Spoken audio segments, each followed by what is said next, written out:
Ladies and gentlemen, today we are going to be talking about sex. The big, the big thing. I don't even know.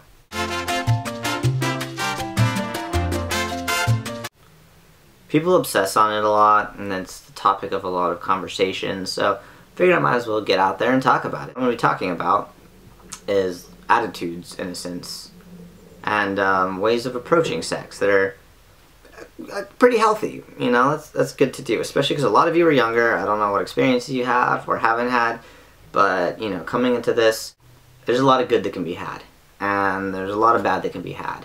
So you want to really be a little bit smart when in approaching this.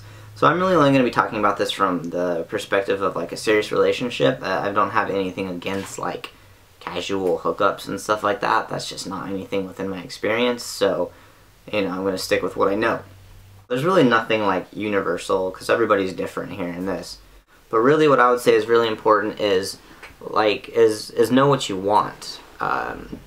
Know what you want in sex. Know what you want your sex life to look like. Know what's meaningful to you and what you want and what you don't want, and craft it for yourself. Don't let anybody else tell you what it should look like, what it's supposed to look like. Just decide for yourself. I see sex as sort of a means instead of an ends. I think that it's important to just enjoy it for what it is and to have fun and not really approach it with any goals, but I think it's a great means for building on a relationship. And I think that if you're in a relationship, having sex should contribute something meaningful. It's really important that that both people contribute equally. And what I mean by contribute is that both people come to the table with what sex means to them and what they want out of it and what they want it to look like. And they sort of build their sex life together. It's not a matter of tit for tat, oh, I did this to you, you have to do this to me now. That's not what that fucking is.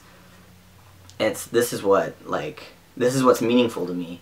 This is what I want it to look like. And then the other person has what they want it to look like. And you fucking build that together. It's like building a log cabin. Both gotta put your effort into it, your energy and your effort into it.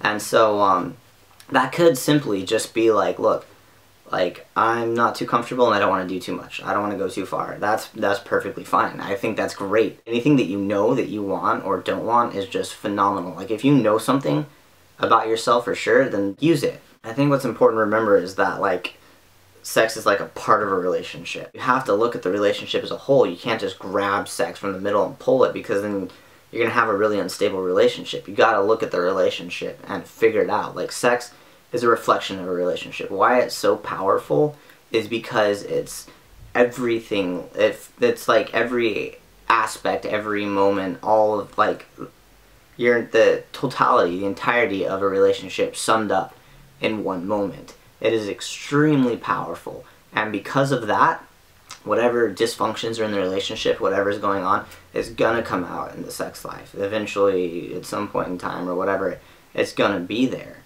And so I think that when you're addressing issues and problems with sex, you don't look at the sex, you look at the relationship, because that's what you're bringing to bed with you, essentially. I would like to say that anything and everything that happens comes from the heart. So you give what you want to give. You give what you feel like you give. You give what you want the other person to have. And that's really that's what you should be doing. That's what you should be giving, is just what comes from you. Because if it's not coming from your heart, you want something that's not given out of love and because they want to. And don't feel bad, wherever you're at, and wherever you're at, whatever you're comfortable with or uncomfortable with, don't feel bad about that. You know, take what you can from this video. Everybody's different and everybody's on different levels. So anyways, that's that, and I hope you guys have a great day. I will see you guys later.